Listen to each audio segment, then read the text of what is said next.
welcome back to episode number 2 of recommended reading. So I don't exactly know if it's been 4 weeks since the first one, but it's the end of the month currently, so I figured just to keep myself on task, I will do these at the end of every month, or at least film them at the end of every month, so that way I can keep them in line. So now, if you did not see the first one I just kind of went over all of my recommended series and just standalone books that I've read in the past year or so that I just really enjoyed. So now from here on out, we're going to talk about what I read in the last month and give you my thoughts on those, a little bit of an overview. I will also try to each time tell you what I'm currently starting for the week that I'm going into. That way, if you do want to check out something and read it kind of at the same time, then we can come back and talk about it in the next one in the comments. So there you go. Let's get into this. I have, I don't know, there's maybe 8 or so here. I don't know. But let's just go ahead. I started a new series, and then I have some standalone books. So the first one, I will pop up the covers here so that you can see the information on them. So the first one is Getting Rid of Matthew. This is a book where, honestly, I won't remember the characters' names in all of these, but I'll give you kind of an overview. The main character is having an affair with her boss at her job, and he is married to another one of the main characters. And he has been stringing her along for quite some time, and then he finally decides to leave his wife just at the moment where she's kind of thinking okay, I don't really want to be with this guy anymore. And so he leaves his wife, moves in with her into her tiny apartment, and hilarity and chaos ensue. So it's kind of the struggle of her trying to figure out, do I really want to be with him? And almost kind of trying to orchestrate him getting back together with his ex, because am I giving you too much information? I might be. Spoiler alert, I'm not good at keeping spoilers. So I don't think it gives away too much though. So regardless, it's a little bit of comedy, a little bit of drama. It's kind of weird because I feel like at first I was having a little bit of trouble getting into it, but whenever it ended, I was genuinely sad that I would not get to hear where these characters end up next. You know, it's just a one and done kind of book. So I thoroughly enjoyed it. I will say though that it is from a British author, at least I'm assuming, because it's set in the UK and the lady that read it had a British accent and stuff. I feel like in general the Brits tend to meander a lot in their storytelling, which usually if I hear a British accent whenever they're narrating it, I'm like, oh god, did I just do that to myself? Because it will take forever for them to get the ball rolling, you know? Which is maybe why I had a little bit of trouble really getting into it at first. But this one, unlike others, really came around, you know, and got me into it. So I liked that. Next one is The Flood Girls. Oh my god. This book was so good. It is basically the story of this girl. She's in her 20s and she grew up in a small town much like my hometown, which is maybe why I enjoyed it so much. There's the cast of characters I could totally see in my hometown. And she was basically a hellraiser whenever she was growing up. She, you know, pissed off a lot of people. She made a lot of enemies, and now she is going through AA, and one of these steps is that you have to make amends with people. So she, you know, made amends with some of the people via letter, whatever, and then her mom would not respond to her. So she decides to go back to her hometown to try to make amends with her mom and fix the situation with anybody else that she did not, you know, make amends with before. And her mom is the kind of coach of the softball team, which is the Flood Girls. And they are so intense about it in their small town, which again is like mine, with football and baseball and all the balls. But it was just, it was so good. It was like a kind of family drama, but a lot of comedy in it. And there is, I don't want to give away too much, but let me just say that the ending is completely opposite of what you would want it to be. And it kind of makes me want to cry right now. It's not a good ending.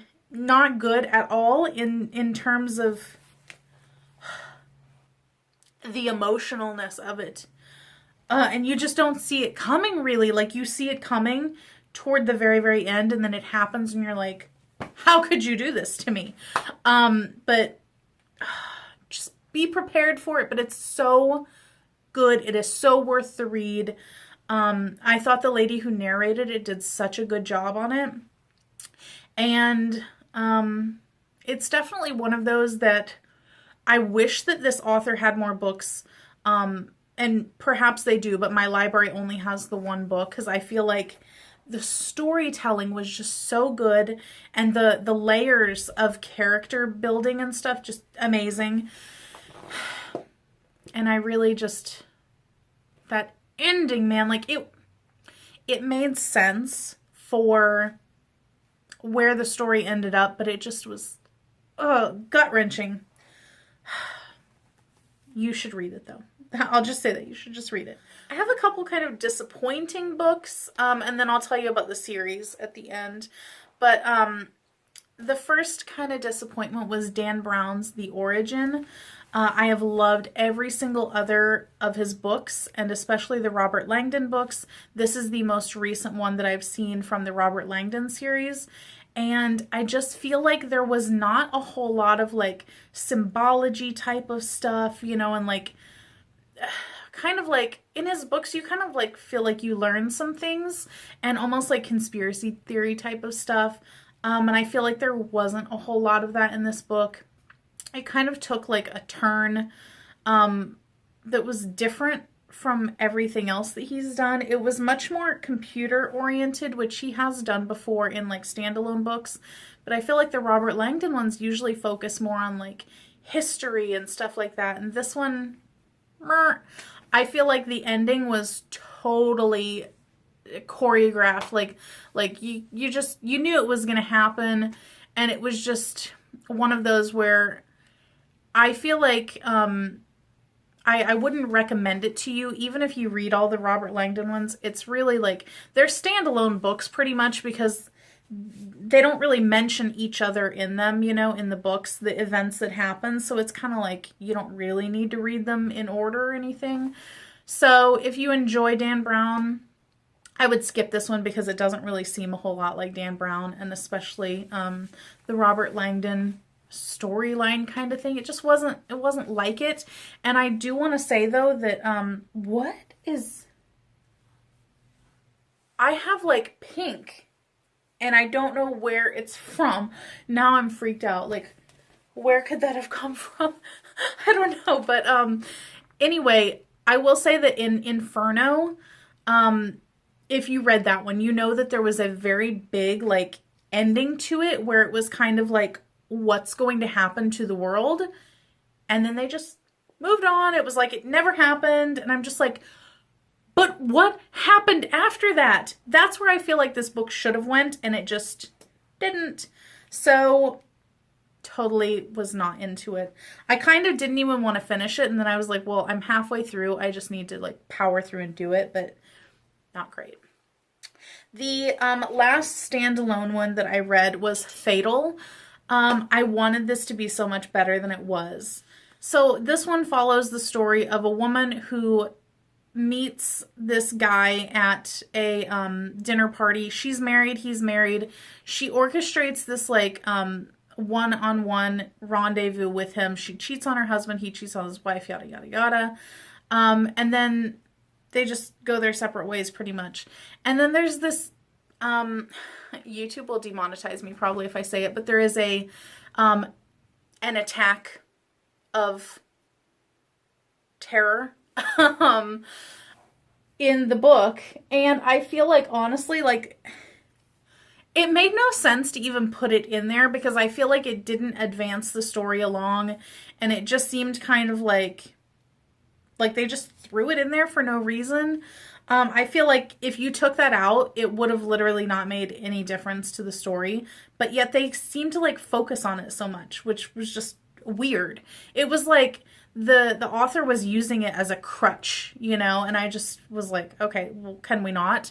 But anyway, the guy that she cheated with ends up dead, and then his business partner ends up dead, and I think somebody else, and the woman who cheated's best friend is the police investigator investigating the murders. So it's like all this like weird, you know, what a tangled web we weave kind of thing.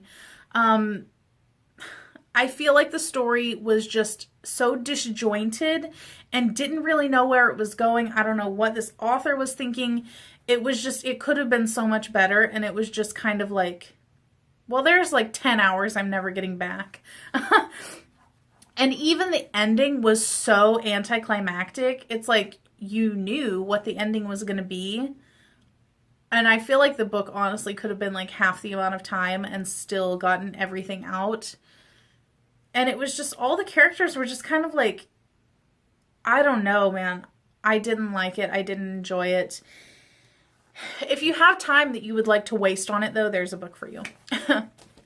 The last one that I read the first 4 books of the Charlie Davidson series by, I'll put her name here. I forget her name, but there's like 12 books I think that my library has, so I'm gonna keep reading those. I'm currently on the wait list for number 5, but this is about, it's basically a supernatural Stephanie Plum, if you like those books. She is a private investigator, of course. Why are all the ladies private investigators? But she is also the Grim Reaper, but not in like a weird, scary way, in like a come to the light kind of way. And she, basically it's very formulaic throughout every book. She's got like a case that she's got to help somebody with, and then there's the long story arcs that go through, that carry through each book, you know. So I would say that you would need to read them in order just to keep everything cohesive. And they're easy reads. Like the audiobook versions are right about 9 hours a piece, which I can finish in one day. And I like the characters. You have the Stephanie Plum type of character, but she's a little bit more like raunchy, and I like that. I always love a little bit of raunch in all things. And then you have the Lula type of character, and you have, what is this? I've got stuff all over me. You have the Morelli type of character, and you have the Ranger type of character. So there's all those people, you know, that are so familiar to the Stephanie Plum books. And she can see dead people. She helps people cross over, and she uses her ability to see and speak with the dead to aid in her investigations and stuff. And then the Ranger type of character is the guy that she is in love with, but she doesn't really realize that until like the second book or so. Spoiler alert. But he is the son of Satan. So there you go with that. But he's a good guy most of the time. And also, while Stephanie Plum books keep the sexy time stuff to kind of like PG-13, this is full on like rated R. Yeah, I wouldn't say NC-17, but it's rated R, which I know some of us might enjoy. So yeah, thoroughly enjoyed those. They're such easy reads, and again, they're the type that you don't really have to listen to fully or to like pay attention to. If you miss a few minutes here and there, it's cool. You're still going to be caught up with everything. And I feel like I almost like these more than Stephanie Plum just because it's a little bit left of normal because of the supernatural aspect of it. But it's more grown up than like something like a Twilight, let's say. Now, I will tell you the 2 that I am currently listening to for this next month. I started a new series called The Selection. And I don't know if I'm even going to finish it because I didn't realize whenever I checked it out that it was like a young adult book, which I'm not, I don't mind them, but I feel like this one is almost like very like juvenile. Most young adult books have kind of like a little bit of something to like keep the real adults interested also, but this one is just a little bit kind of Claire's, like PG-13 kind of thing, and I don't know. I'm not exactly thrilled with it. And the Selection is kind of like The Hunger Games meets The Handmaid's Tale meets The Bachelor. Basically, it's set after World War IV in what I would assume to be the new America. It has a different name, but it's kind of like everybody is born into a caste, 1 through 8, 1 being royalty and 8 being less than dirt, basically. And whatever caste you're born into, that's it, unless you happen to marry up, and then you become that caste up, or if you marry down, you become that down caste. Downcast. And basically whenever a royal boy reaches his coming of age, they hold the selection. One girl is chosen from each of the 35 kind of states that they have, and she gets to go to the palace and compete for his affections, and if she is chosen, she automatically becomes a 1 and gets to be royalty and marries the prince, and her whole family gets to become 1s, and they kind of move up the ranks that way. And then that's it. So there's like I think 5 books in it or so, but like I said, I'm not sure if I'm going to finish it because it's just kind of ugh. But the next one that I started reading is The Wife Between Us. Ooh, you guys, I'm only a few hours into it and I already love it. I feel like if you're going to choose one to kind of like out of these 2 to read along with me, go for this one because it is top notch already. And the like little blurb about it said like you will assume that this book is about a jilted ex-wife. You would assume this, but assume nothing. And I'm like, oh yes, that's exactly what I want. So it's about this ex-wife whose husband is now remarrying the new girlfriend.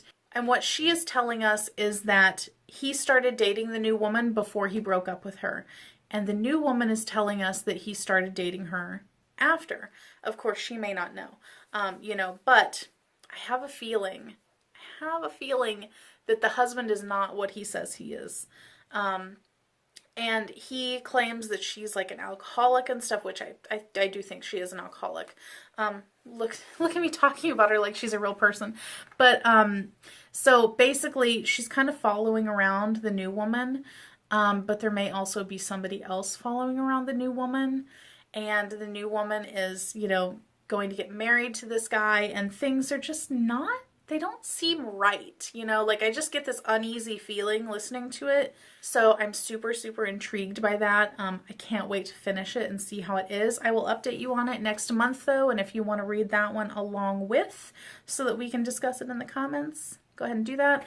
I will tell you though that while we're on the subject of wife books, I do have 2 other books that I read like maybe 2 years ago that just stuck with me that I really liked.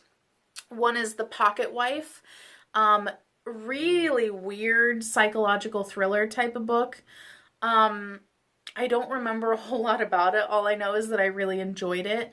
The woman kind of feels like she's going insane. She keeps getting these like kind of threatening notes and stuff and phone calls. And I don't even remember how it ends, but I remember thinking, whoa, that was crazy. Maybe I need to go back and like listen to the last half of that. But that one was really good. I enjoyed it. And then, what was it called? The Silent Wife. That one messed me up for a while. The woman's husband is cheating on her with, I think, various women. And she kind of goes into like this depression and kicks him out. And she wants to hire somebody to kill him and stuff. But does it happen? You'll have to read it. But there is a part in the book where let's say his actions catch up with him in the health arena, and it really messed me up because I was like thinking to myself, like, I wonder if I could have that. Which of course I don't, but it was just, it's one of those where you're like, this bump in my mouth, is that something? Totally messed me up. But that one was really good. I feel like that one was a hair better than The Pocket Wife, but both of them, top notch. I would highly recommend those. And that's it. So that is it for this episode of recommended reading. I hope that you got some good recommendations, and I will see you back here in about a month to talk about what I've read in July. So that's it, guys. I will talk to you next time. Bye.